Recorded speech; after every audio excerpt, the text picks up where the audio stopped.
ഇപ്പോൾ ആലുവയിലെ പെൺകുട്ടി മരിച്ച സംഭവം ഉണ്ടായതൊക്കെ അമിതമായ ലഹരി ഉപയോഗം. ലഹരിക്കെതിരെ വളരെ ശക്തമായ നിലപാട് എൻ്റെ ഭാഗത്തു നിന്നുണ്ടായിട്ടുള്ളത്.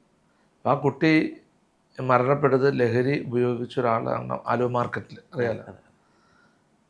അപ്പോൾ ആ ലഹരിക്ക് എതിരൊരു പോരാട്ടം നമുക്ക് ശക്തമായി നടത്തേണ്ടത് ആവശ്യമുണ്ട്. അപ്പോൾ ആ കുട്ടി മരിച്ചു. ആ കുട്ടിയുടെ കുടുംബം ഇപ്പോഴും ഇവിടെ താമസിക്കുന്നുണ്ട്. ആ കുട്ടി മരണപ്പെട്ടപ്പോൾ ഞാനാദ്യം ഞങ്ങൾ ആ വീട് പണിതാൽ ഞങ്ങൾ അലുവക്കാരൊക്കെ ആലോചിച്ചു. അപ്പോഴാണ് മുഖ്യമന്ത്രി നേതൃത്വത്തിൽ നവകേരള സദസ്സ് ഉണ്ടായിരുന്നു. ആ നവകേരള സദസ്സിൽ വെച്ച് മുഖ്യമന്ത്രി പ്രഖ്യാപിച്ചു, അവർ പറഞ്ഞു ഇവർക്ക് വീടും സ്ഥലവും കൊടുക്കുമെന്ന് പറഞ്ഞു. അപ്പോൾ സ്വാഭാവികമായിട്ടും നമ്മുടെ അടുത്ത് കുറേ സ്പോൺസർമാരെ വന്നൊക്കെ എന്നാലും ഗവൺമെൻറ് കൊടുത്തില്ല, അവർക്ക് അവർ ചെയ്യുന്ന കാര്യം വേറെ ആർക്ക് ചെയ്യാമല്ലോ എന്ന് പറഞ്ഞു. സത്യം പറഞ്ഞാൽ ഇതുവരെ ഗവൺമെൻറ് ചെയ്തു കൊടുത്തിട്ടില്ല.